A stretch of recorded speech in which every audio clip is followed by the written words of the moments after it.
Hello everyone. So I'm going to go deep into daily bad habits that we have.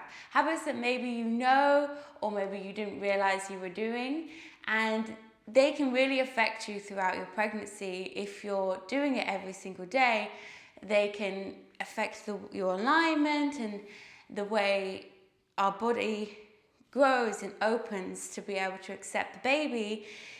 Sometimes if we can't keep our alignment correct, it will actually cause us discomfort throughout our pregnancy and gradually get worse as we get bigger and bigger and bigger. Okay, so I wanted to be able to help you guys to be able to avoid doing these daily habits and be able to nip them in the bud as early as possible. So I wanted to start with sitting, because let's be honest, most of us sit a lot of the time when we're pregnant. And whether you like to sit on the floor or you like to sit on a chair, we tend to have some bad habits that we don't realize we're doing. So the first one is on the floor. So say you wanted to sit on the floor and you just sit down and you're sitting like this and your hips are out of alignment, you're squishing belly in the wrong way, baby's probably like this, not finding the right position to be able to go into. Even if you're sitting with crossed legs and you feel like you're doing the right thing, if you can actually see, my knee on my left side is higher than my knee on my right side. My hip is tighter on this side than the other. So therefore, when I'm sitting, you can see I'm out of alignment. So in order to be able to keep my hips as aligned as possible, because most of the time we'll have one hip tighter than the other, we need to be able to have props to be able to align our hips to the correct position. So I would recommend getting blocks or a comfy pillow. Because blocks can get uncomfortable after like a while. So a comfy pillow is probably a much better idea. But if you're sitting for a short time, blocks are great. So placing the blocks there, and as you can see, they're pretty much the same height. The pillow's a bit higher, but as you sit on the pillow, it squishes down. So you kind of have a rough guide as to how high it should be and how wide they should be. It should really be as wide as your seat. That's all. Doesn't need to be too small, too big, just enough that you can sit on it. Sit in it and feel comfortable. So make sure you've prepared your blocks correctly. And then when you sit on the blocks, you're sitting with your bottom down first, bringing your feet towards each other and seeing if the gap is okay, pretty even. You can never get it perfect, but it's better. It's a lot more straight than it was when I was sitting without the blocks. My hips, my belly is leaning forward, which allows space.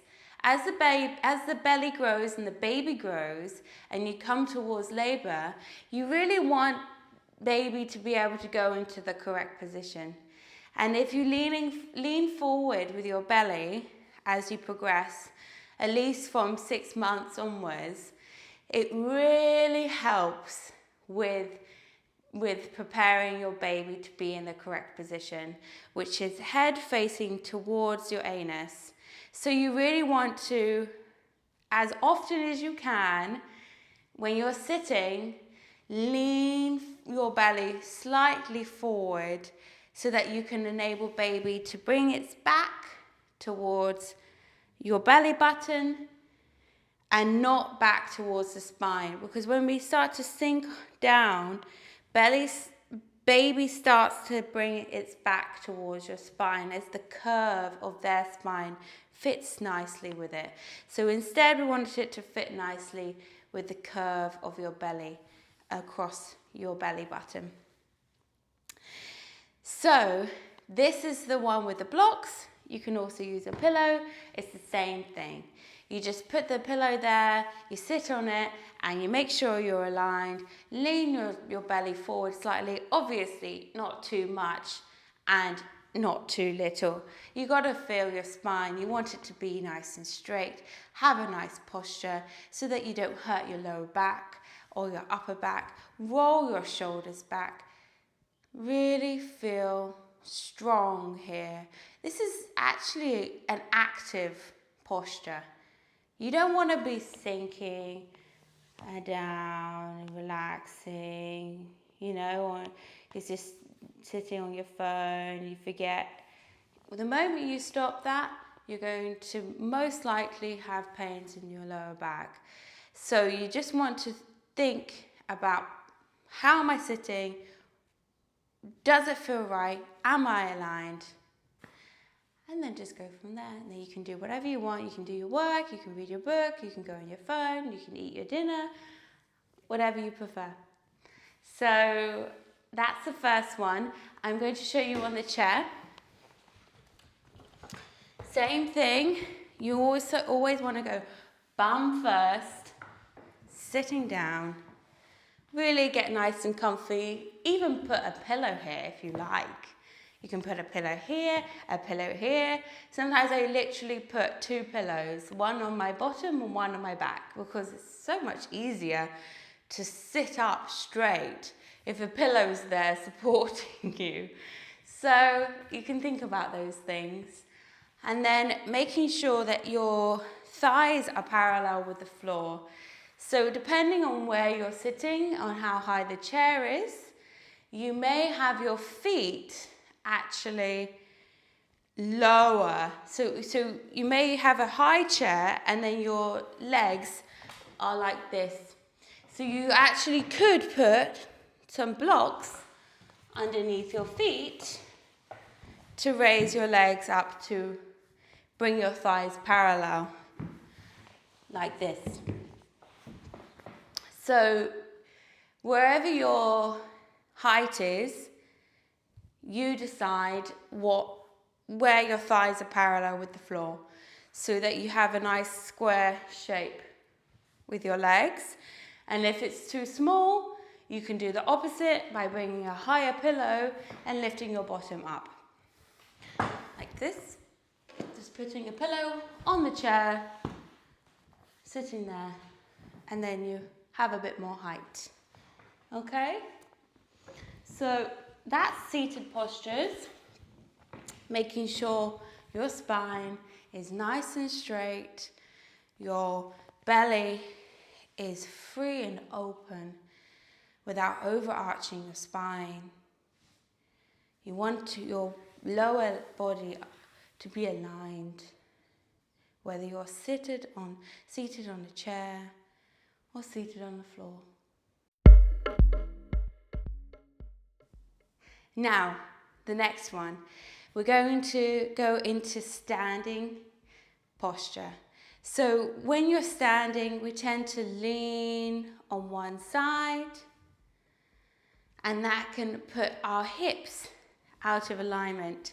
So in order to be able to avoid, as our hips expand to enable space for baby, we want to be able to make sure that we keep our hips square, keep our hips strong, not avoiding leaning to the side, and just keeping our hips straight, going down, keeping your feet hip distance apart, and then you can be able to know, okay, my feet are stable, I feel secure.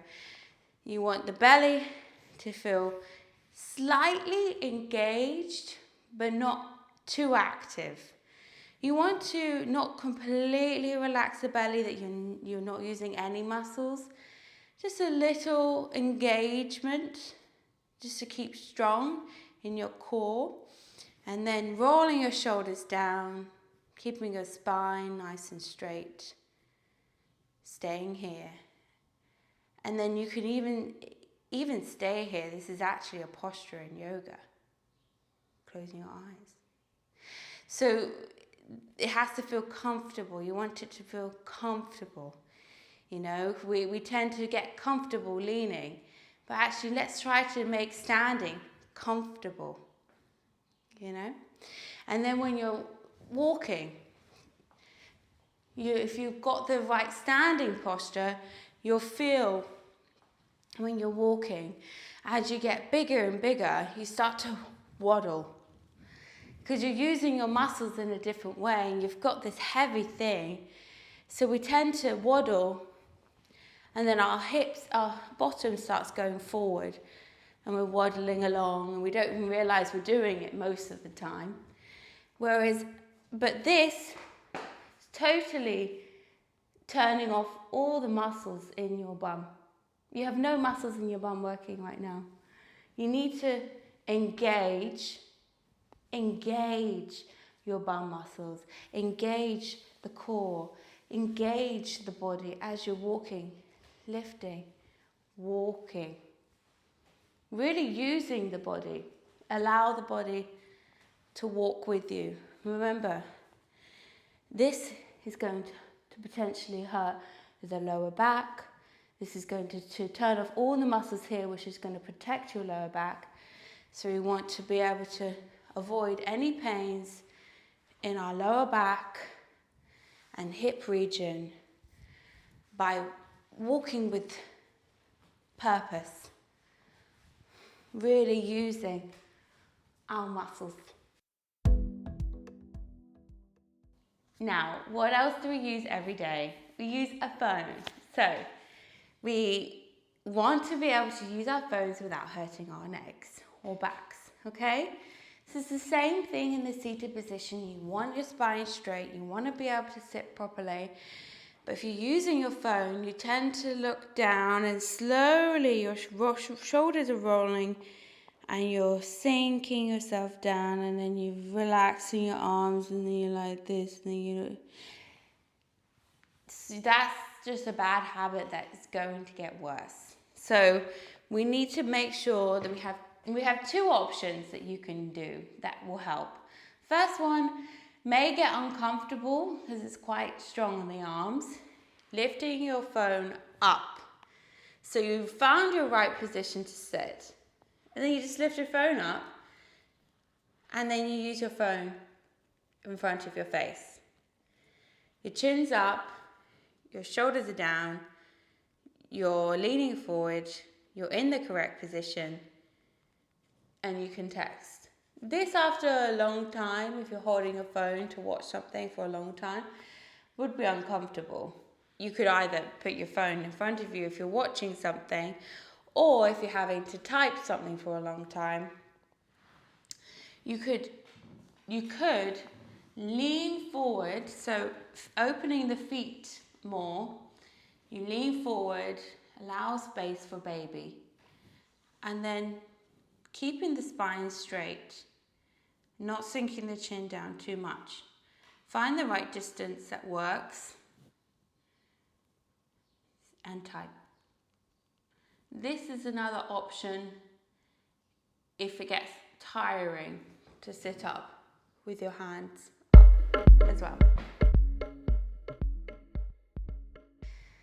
Another one is lifting.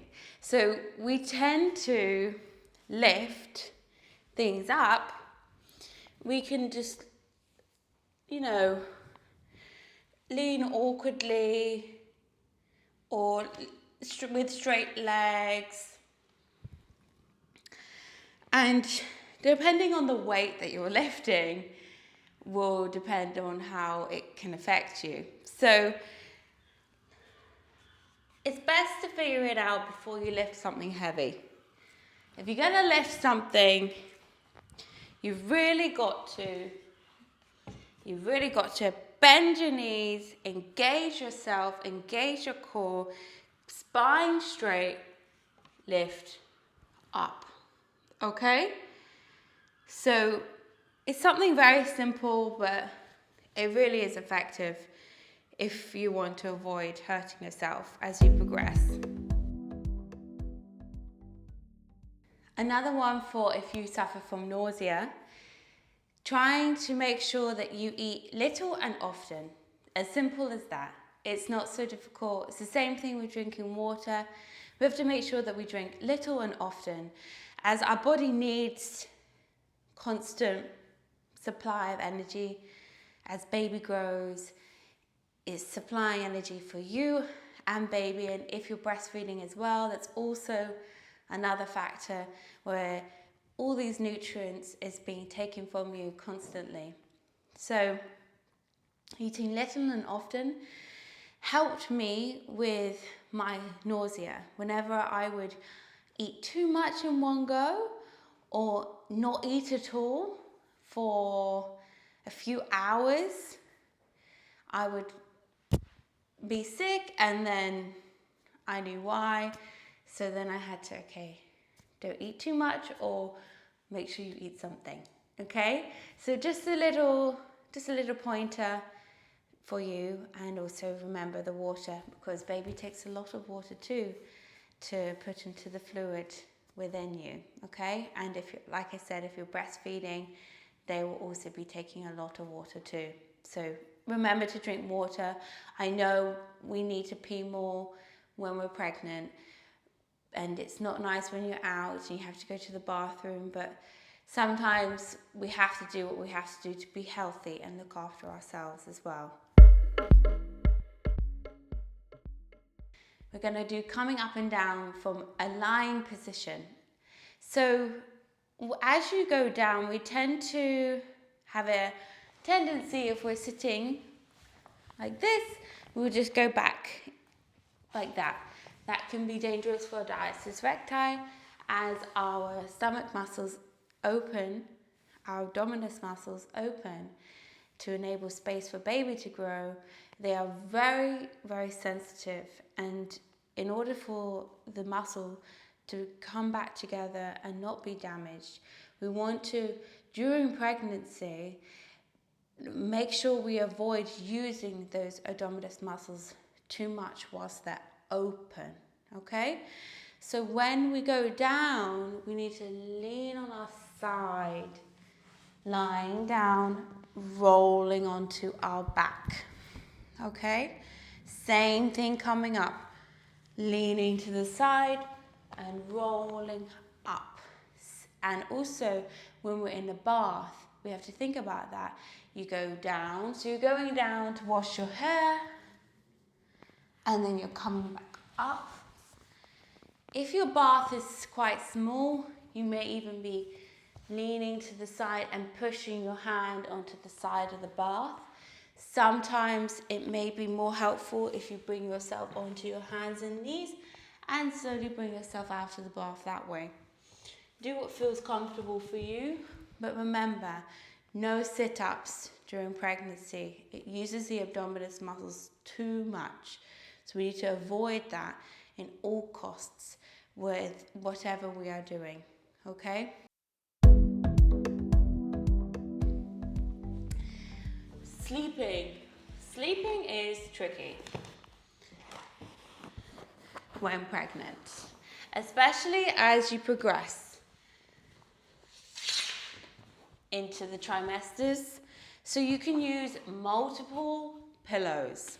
Don't be afraid to use lots of pillows.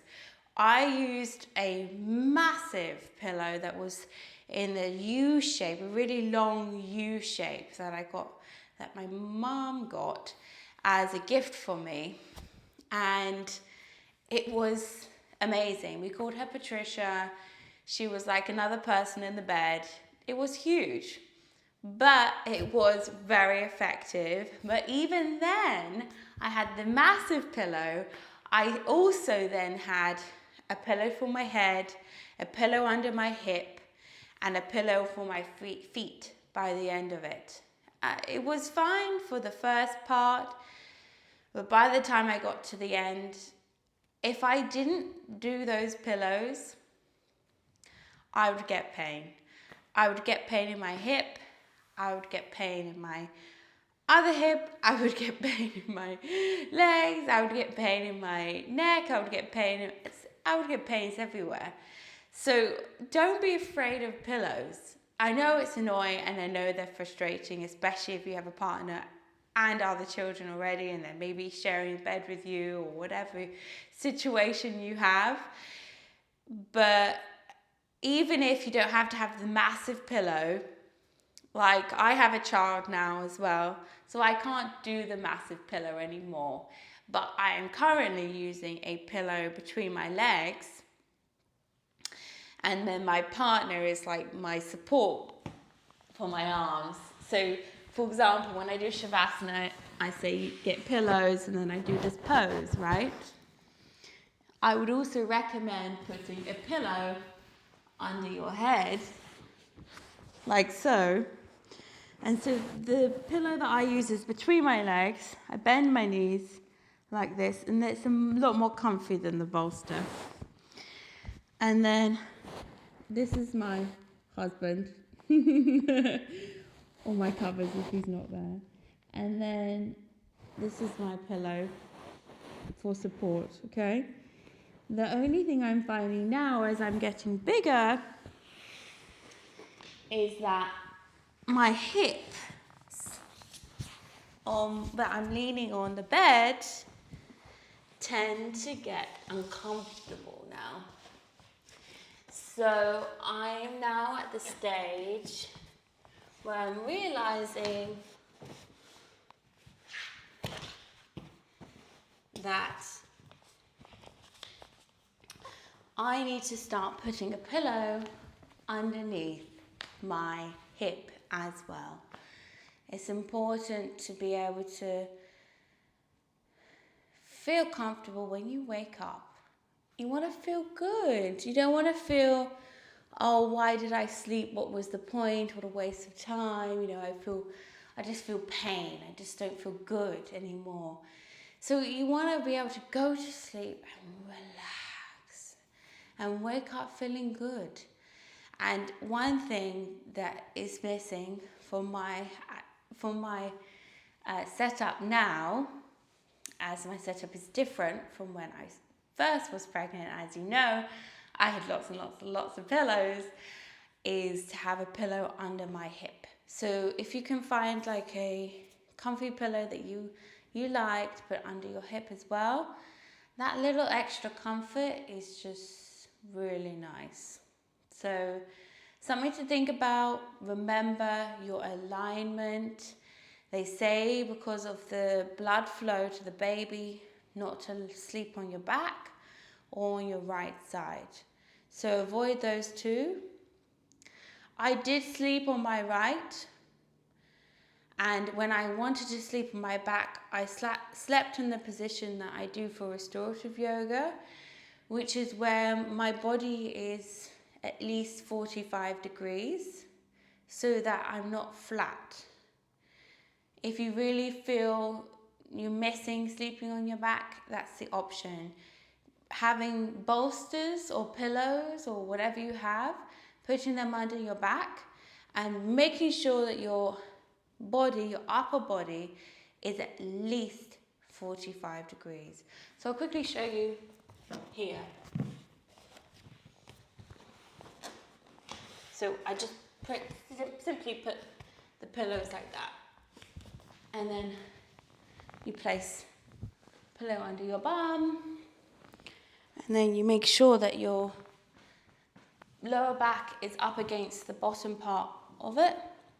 Pushing down, leaning down, lying down. You can rest your forearms onto blocks or blankets or pillows. You can use a blanket, an eye mask. And then you just relax here. You can place a blanket. You can see this. That's something you shouldn't do. You should always lean to your side. You place a blanket under your legs for extra support. That's if you really want to sleep onto your back and you miss it. It's actually a really nice posture.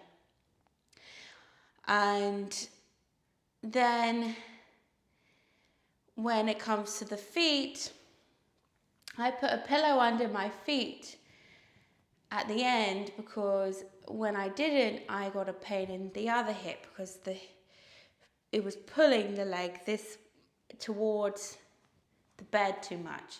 So then that's completely personal. That's something that maybe that will be nice for you, maybe that won't be nice for you, because your hips, our body structures are different. So we'll have different things that will feel nice to each other. So with sleeping, it's completely personal. You have to figure out what feels good. You could do like a yoga nidra and see what feels comfortable, and then you can go, okay, this is gonna be like at least my starting position, so that I know I start my night right, and then I can have a good night's sleep and wake up feeling refreshed and ready for the day. So these are my bad daily habits that I feel that are the most important to be able to get you through your pregnancy with as minimal pains and aches as possible. So I hope it's helpful for you, and I hope you enjoyed this video. Thank you. Namaste.